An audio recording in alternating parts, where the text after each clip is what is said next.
March 1983, the Oval Office. President Ronald Reagan announces something that sounds like science fiction, a space-based shield that would render nuclear weapons obsolete. Soviet commentators immediately understand what the rest of the world takes years to grasp. This isn't about defense. This is about economics. And the Soviet Union just got handed a bill it cannot possibly pay. This is the story of how America won the Cold War not with bombs, but with budgets. How a deliberate strategy of forcing an adversary to match unsustainable spending levels achieved what decades of diplomacy and deterrence could not. This isn't military history. This is economic warfare by invoice. I'm not here to glorify or condemn. I'm here to examine how one superpower leveraged its economic advantage to systematically exhaust another until collapse became inevitable. The numbers tell a story about the ultimate weapon of the Cold War: compound interest on military spending that only one side could afford. The Soviet Union spends somewhere between 15 and 17% of its gross national product on defense throughout the 1980s. The United States spends approximately 6%. This sounds like Soviet military dominance until you understand the critical detail. The American economy in 1980 produces roughly $3 trillion in output. The Soviet economy generates approximately $1 trillion. Do the math. 6% of $3 trillion equals $180 billion. 15% of $1 trillion equals $150 billion. America outspends the USSR while dedicating a smaller fraction of its economy to defense. And that gap widens every year because the American economy grows while the Soviet economy stagnates. The Soviet defense burden represents 3 times the American burden as a percentage of GDP. While American defense spending competes with roads, schools, and social programs, Soviet defense spending competes with food production, consumer goods, and basic infrastructure. The Soviet citizen catches up with Western living standards slowly, if at all. Defense expenditures consume resources that could modernize the civilian economy. Western intelligence agencies spend decades trying to determine actual Soviet military spending.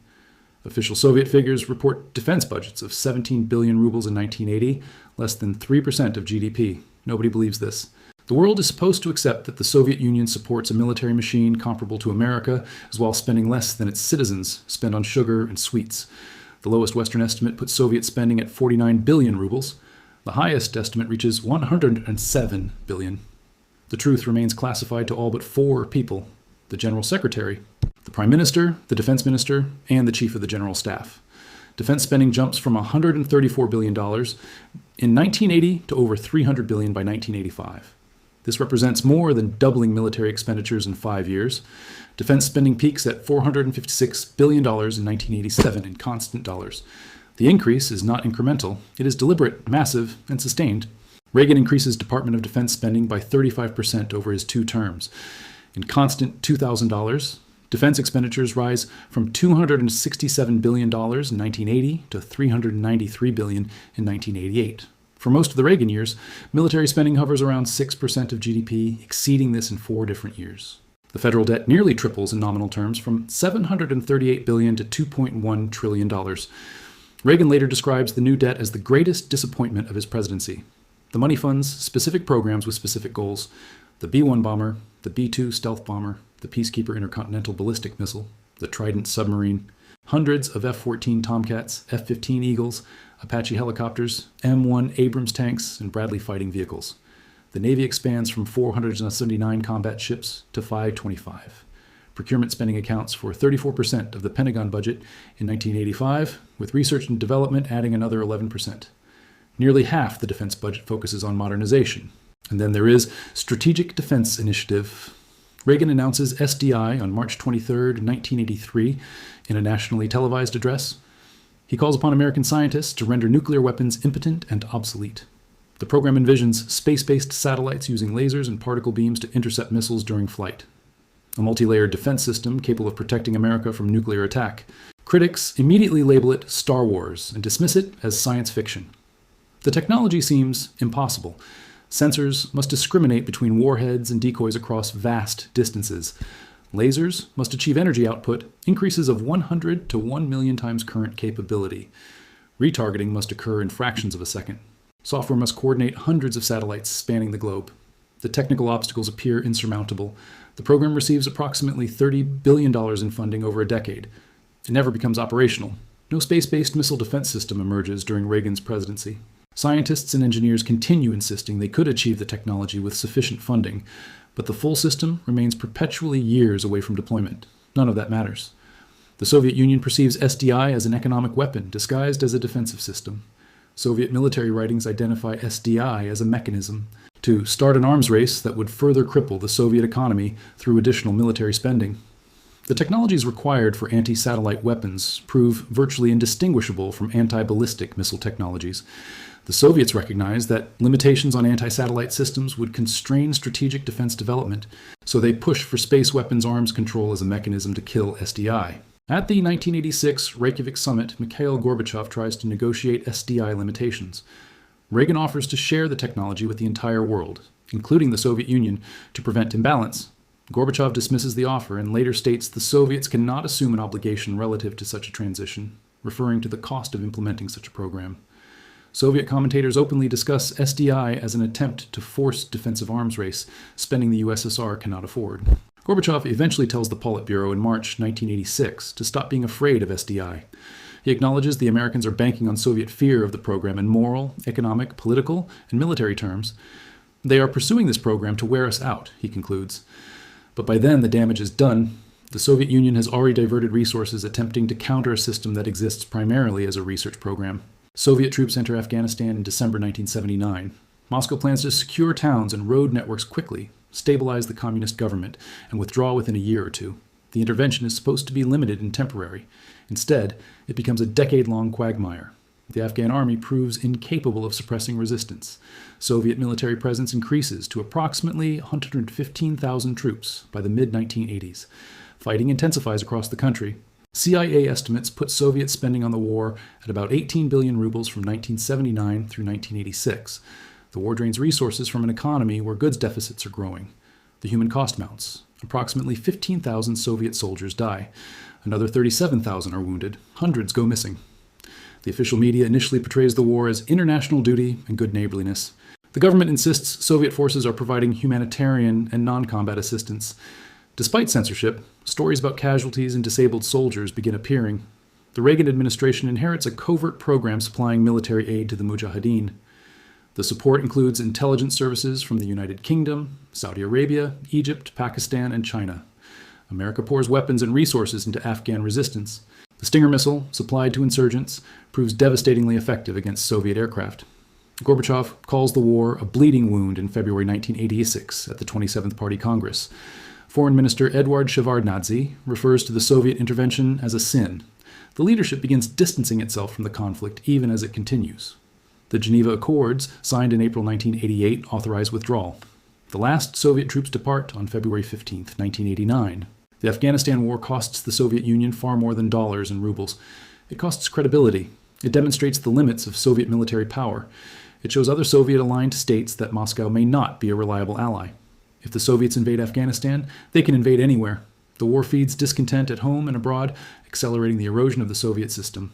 Soviet defense spending remains remarkably consistent as a percentage of GNP from 1960 through 1990, between 14 and 16%. This consistency masks the problem. When the economy grows, maintaining that percentage is manageable. When growth stalls, that percentage becomes devastating. Soviet GNP growth slips to about 3% annually by the early 1980s. Meanwhile, defense spending growth slows, but continues consuming resources the civilian economy desperately needs. The military takes priority for research and development talent. Technological innovators who could support a transition to a market economy funnel into defense industries instead. The economy proves good at making weapons, but increasingly incapable of making anything else people want. Oil exports provide crucial foreign currency throughout the 1970s and early 1980s. When oil prices plunged from $120 per barrel in 1980 to $24 in March 1986, this vital lifeline to external capital dries up. The Soviet Union cannot sell enough oil to fund imports of technology and consumer goods. The economic stagnation that set in during the late 1970s becomes crisis by the mid-1980s. The centrally planned economy faces insurmountable principal agent problems. Bureaucrats make decisions without market signals.